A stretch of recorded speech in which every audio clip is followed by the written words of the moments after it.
Imagine a time when a blue subway train would whisk you to a station not in Manhattan, but to a forgotten utopia.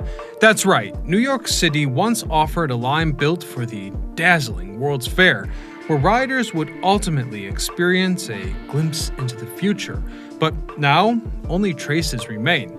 So why did these tracks just disappear? And why do whispers of this blue phantom train still linger in the tunnels beneath the city? Stay tuned to find out, as today we discover New York's forgotten World's Fair Railroad. I'm your host Ryan Socash, and you're watching It's History. The year was 1935. New York's Park Commissioner, Robert Moses, had chosen the then-new Flushing Meadows-Corona Park in Queens as the site for the upcoming World's Fair. This would be no ordinary edition of the festival, as the World's Fair promised a peek at the world of tomorrow, with soaring, futuristic rides and showcases of wonders yet to come. This wasn't just an amusement park, it was a glimpse into the future, complete with ideas of utopianism and streamlined societies. The fair aimed to lift America's spirits after the Great Depression and showcase human ingenuity on a grand scale. But beneath these gleaming exhibits lurked a hidden problem. The chosen location was well out of reach for most New Yorkers. You see, Flushing Meadows Park was not always the bustling green space we know it as today. In fact, it was once a vast wetland straddling the Flushing River. The area only gained some notoriety after being featured in The Great Gatsby as the Corona ash dumps. Anyhow, Robert Moses, a visionary and ruthless city planner, was hell-bent on changing that perception. And hence, in the throes of the Great Depression, and with the 1939 World's Fair on the horizon, he championed Flushing Meadows as the destination of what many might argue was to be a transformative affair. Its central location and proximity to major roadways made it ideal for drivers. However, this fresh start came at a significant cost. Flushing Meadows was far from Manhattan, the heart of the city, and for many New Yorkers, traveling by car was still a luxury, and the existing public transportation, well, it wasn't exactly adequate. So Moses devised a daring solution, a new surface line to be fully integrated into New York's subway system, with the key connection point at Jamaica Yard. This new line would be built specifically to whisk visitors directly to the fairground gates and came to be known as the World's Fair Railroad.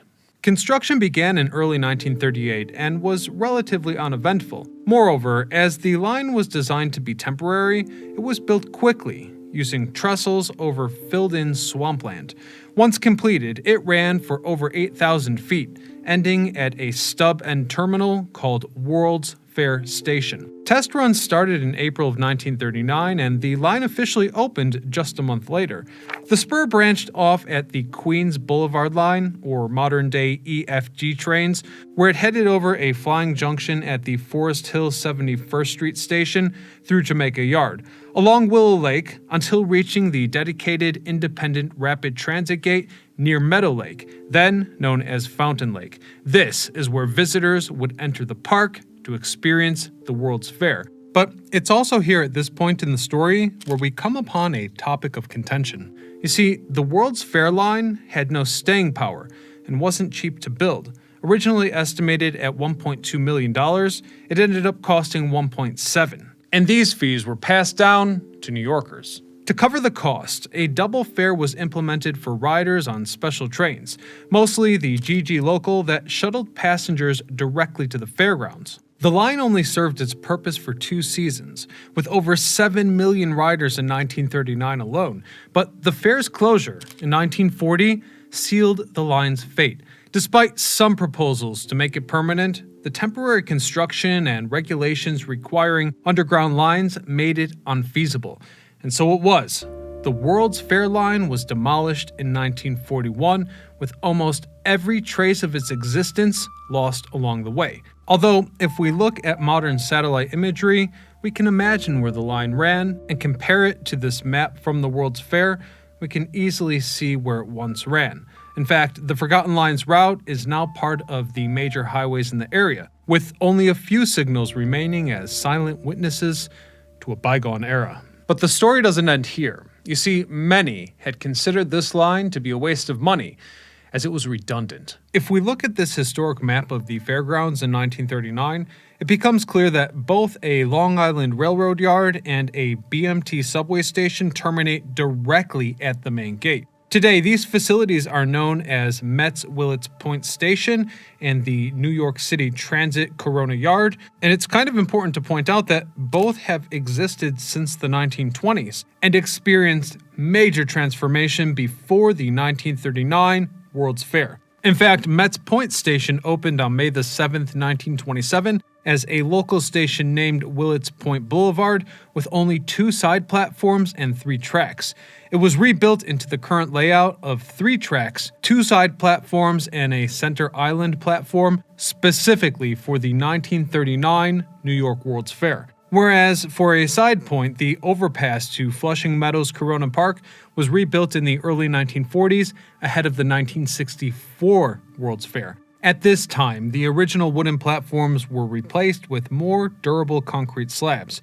So why were there 3 different railroads, each with its own access point to the fairgrounds? The obvious answer comes down to accessibility. With all the options combined, visiting the World's Fair was an absolute possibility, no matter where you lived, considering the wide array of connections available. But when it comes to the redundancy factor, it needs to be pointed out that 2 of those companies would be on the verge of bankruptcy just a few years after the World's Fair. And so, in a sense, this story really boils down to competition between the 3 major railroad companies of the day, each of which insistent on showcasing its direct access to the world of tomorrow. Perhaps this leaves you with an important question. How was this type of situation avoided and all the World Fairs to follow? Well, the answer is pretty straightforward. New York purchased and unified the 3 companies in 1953, 2 of which were bankrupt, I might add. This formed the New York City Transit Authority, which ultimately became the MTA in 1968. And so from the 1950s onwards, there were no longer competing services to provide access to Flushing Meadows Park. The World's Fair Railroad, a phantom limb of New York City's subway system, now exists only in faded photographs and whispers of a bygone era. This temporary marvel, built to whisk citizens to a utopian future, vanished as quickly as the fair itself. Though the tracks were ripped up and the trestles dismantled, fragments of its story linger. And there are a few physical traces if you know where to look. For example, a handful of modified signal lights stand guard in the Jamaica Yard, and perhaps even more importantly, several World's Fair BMT trains have been restored and are in the New York City Transit Museum's collection. The irony here about these particular carriages is that they were already antiquated by the time they were used for the World's Fair, made up of wooden carriages delivering passengers to the world of tomorrow. In fact, many of these carriages were used until 1969, when they became the last wooden elevated cars to run in North America. Now, if you're wondering what else was left behind in Flushing Meadows Park from the various World Fairs over the years, click here to watch our video on that story, and I hope you'll consider subscribing. Otherwise, until next time, I'm Ryan Socash, signing off.